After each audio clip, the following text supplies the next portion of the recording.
নমস্কার, আমার শখের রান্নাবান্নায় তোমাদের সবাইকে স্বাগত। আজ আমি বানাবো রুই মাছের কালিয়া। এটা বানানো যেমন সহজ, খেতেও কিন্তু খুব সুন্দর লাগে। আর আমার এই রেসিপিটা তোমাদের প্রথম থেকে শেষ পর্যন্ত দেখার জন্য অনুরোধ রইল। আর দেখে যদি তোমাদের ভালো লেগে থাকে তাহলে অবশ্যই লাইক, কমেন্ট, শেয়ার করো। আমি এখানে মাছগুলো ভেজে নেব। মাছগুলো ভাজা হয়ে গেছে, এবার আমি ওই তেলে বাকি মাছগুলো ভেজে নেব। মাছগুলো ভাজতে ভাজতে আমি এদিকে একটা পেস্ট তৈরি করে নেব।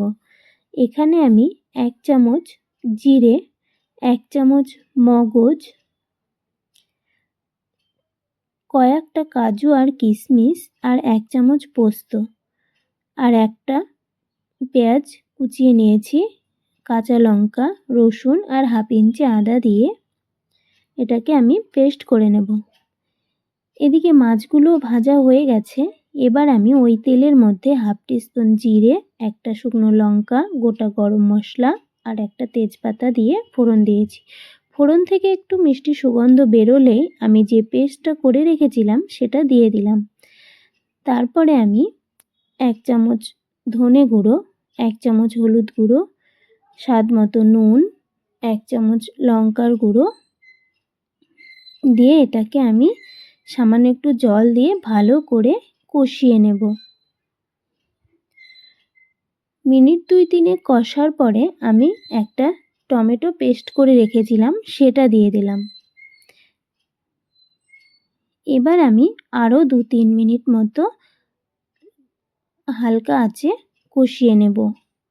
কষানো হয়ে গেলে পরিমাণ মতো জল দিয়ে গ্রেভিটা যেই ফুটতে আরম্ভ করবে তখন আমি মাছগুলো দিয়ে দেব।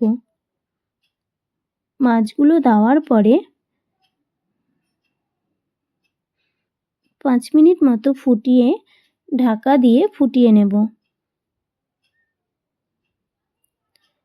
আমাদের কিন্তু রুই মাছের কালিয়া কিন্তু একদম রেডি হয়ে গেছে। এবার আমি নামানোর আগে সামান্য একটু ধনেপাতা কুচি আর সামান্য একটু গরম মশলার গুঁড়ো দিয়ে আমি ঝোলটা নামিয়ে নেব।